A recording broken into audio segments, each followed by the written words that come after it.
Did you know a 17th-century African queen once used a human being as a chair to assert her dominance over European colonizers? This is the story of Queen Nzinga, a ruler whose brilliance on the battlefield and in the diplomatic arena echoed across continents. Born around 1583, Nzinga emerged from the royal family of the Ndongo Kingdom, located in what is now Angola. The Ndongo people faced a growing threat, Portuguese expansion fueled by the insatiable demand for slaves in the Americas. Nzinga's early life was steeped in the political intrigue and military tensions that defined her kingdom. She witnessed firsthand the brutality of the slave trade and the erosion of Ndongo's sovereignty. Her brother, Ngolamband, ascended to the throne, but his reign was marked by weakness and concessions to the Portuguese. As the Portuguese tightened their grip, seizing land and demanding tribute, Nzinga emerged as a voice of resistance. When her brother died in 1626, amidst the chaos and Portuguese machinations, Nzinga seized the opportunity. She became Queen of Ndongo, though her path to power was fraught with peril. The Portuguese sought to install a puppet ruler, but Nzinga was not easily controlled. She had to flee Portuguese attempts to seize and control her. Understanding that Ndongo alone could not withstand the Portuguese onslaught, Nzinga masterminded a strategic retreat, leading her people to the kingdom of Matamba, further inland. There, she established a new base of power, transforming Matamba into a bastion of resistance. Nzinga's reign was characterized by a shrewd blend of diplomacy and military might. She recognized the importance of alliances and sought to forge partnerships with European rivals of Portugal, most notably the Dutch.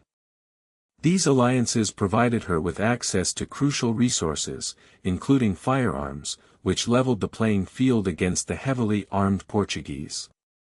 But Nzinga's diplomacy went beyond forging alliances.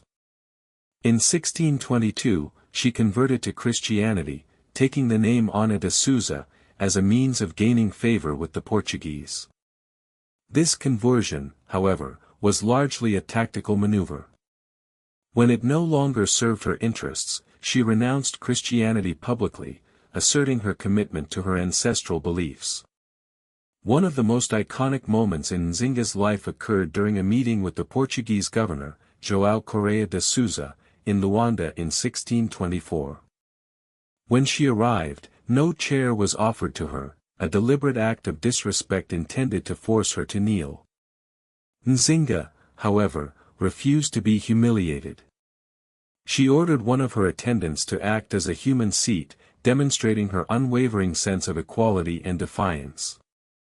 For decades, Nzinga waged war against the Portuguese, leading her troops into battle well into her 60s. Her military tactics were innovative and adaptable, often employing guerrilla warfare to harass and disrupt Portuguese operations. The Portuguese suffered significant losses, and their expansion into the Angolan interior was effectively stalled. Nzinga's resistance wasn't solely about military might. She understood the importance of economic power. She transformed Matamba into a commercial powerhouse, shifting away from the slave trade and focusing on the exchange of ivory, wax, and copper. This diversification of the economy strengthened Matamba's financial independence and reduced its reliance on the Portuguese. Notably, Nzinga welcomed runaway slaves into her kingdom, providing them with refuge and integrating them into her army.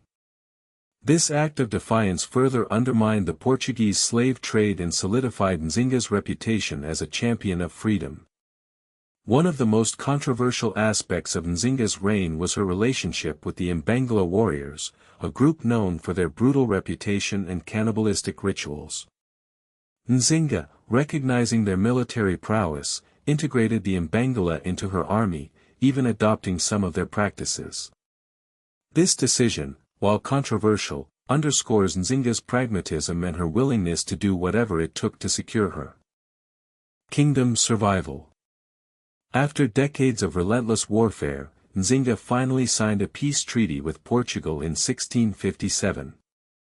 The treaty restored Ndongo to her control, securing her legacy as a defender of her people. In her later years, Nzinga focused on consolidating her power and legitimizing her rule.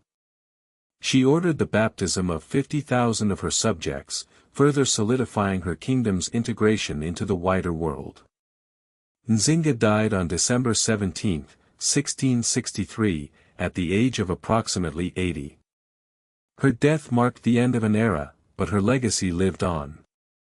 She had successfully resisted Portuguese colonization for decades, preventing them from fully dominating Angola and disrupting the slave trade, which shipped almost 90% of slaves to Brazil during her life.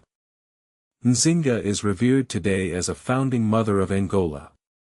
Her image appears on Angolan currency and in national monuments. She is a symbol of African resistance to colonialism, inspiring anti-colonial narratives across Lusophone Africa. Angola's independence from Portugal in 1975 drew direct parallels to Nzinga's resistance, with MPLA fighters invoking her name as they fought for freedom. Nzinga's legacy continues to resonate in modern Africa. She is a symbol of female empowerment, cited by feminist icons in South Africa and Angola as an example of women in leadership. Her story, however, is not without its complexities. While Nzinga fought against Portuguese slavers, she also engaged in the slave trade herself, raiding neighboring tribes to acquire slaves for trade with the Dutch. This ambiguity highlights the difficult choices faced by African leaders during the colonial era. Furthermore, Nzinga's alliance with the Mbangala warriors and her adoption of some of their brutal practices remain a subject of controversy. These details are often downplayed in heroic narratives, but they are essential to understanding the full complexity of her reign. Ultimately, Queen Nzinga was a remarkable leader who defied European colonizers and fought for the freedom and sovereignty of her people. Her story is a testament to the resilience and ingenuity of African resistance and a reminder of the enduring legacy of one of history's most remarkable queens.